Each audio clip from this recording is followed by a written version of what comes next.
বিশ্বনবী সাল্লাল্লাহু আলাইহি ওয়াসাল্লাম বলেন, হে আলী,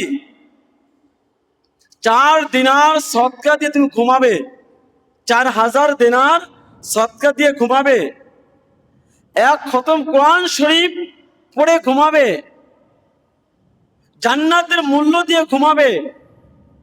হে আলী, উভয়ের ভিতরে ঝগড়া বিপদ মিটায় ঘুমাবে, একটা হজ করে তুমি ঘুমাবে।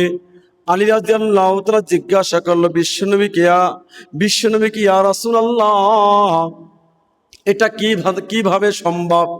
এটা কিভাবে সম্ভব? আল্লাহর নবী জনাবে মুহাম্মদুর রাসূলুল্লাহ সাল্লাল্লাহু আলাইহি ওয়াসাল্লাম বললেন, আলী, 4 বার ঘুমানোর সময় 4 বার সূরা ফাতিহা পড়বা, আলহামদুলিল্লাহ সূরা পড়ে ঘুমাবা, 4000 দিনার সদকা আল্লাহর রাস্তা দেওয়ার সব তোমার আমলনামায় আল্লাহ লিখে দিবেন। 4 বার সূরাতুল ফাতিহা পড়ে ঘুমালে 4000 দিনার সদকা আল্লাহর রাস্তা দেওয়ার সব আমলনামায় আল্লাহ লিখে দিবেন। 3 বার সূরাতুল ইখলাস, কুল হুয়াল্লাহু আহাদ, আল্লাহু আহাদ, এই সূরাকে 3 বার পড়ে ঘুমাবা, 1 খতম কোরআন শরীফের সওয়াব পাইবা। 3 বার দুরূদ শরীফ পড়ে ঘুমাবা, জান্নাতের মূল্য আদায় হয়ে যাবে। 10 বার ইস্তেগফার পড়ে ঘুমাবা, উভয়ের ভিতরের ঝগড়া বিবাদ মিটানো সব আল্লাহ তাআলা তোমাদের আমলনামায় দিয়ে দিবেন।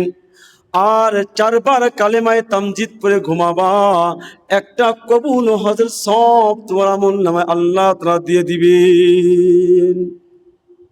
এজন্য এই আমল আমরা করতে পারি।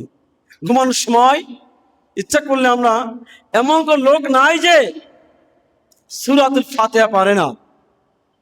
আমরা ঘুমানোর সময় 4 বার সূরা ফাতিহা পড়ে নিব, 3 বার সূরা ইখলাস পড়ে নিব, 3 বার দুরূদ শরীফ পড়ে নিব, 10 বার ইস্তেগফার পড়ে নিব, 4 বার কালিমায়ে তামজিদকে পড়ে নিব। যদি এই আমলটা আমি করতে পারি, তবে এত নেকির, এত সওয়াবের ভাগীদার আমি হতে পারবো। আলী রাদিয়াল্লাহু তাআলা বললেন, ইয়া রাসূলুল্লাহ, এখন থেকে আমি কখনো এই আমল আমি ছেড়ে দিব না, কখনো এই আমল আমি ছাড়বো না, এখন থেকে নিয়মিত আমি আমল করেই যাব। এই জন্য সম্মানিত হাজিরিন, আল্লাহ তাআলা আমাদের সবাইকে আমলগুলো করার তৌফিক দান করুন।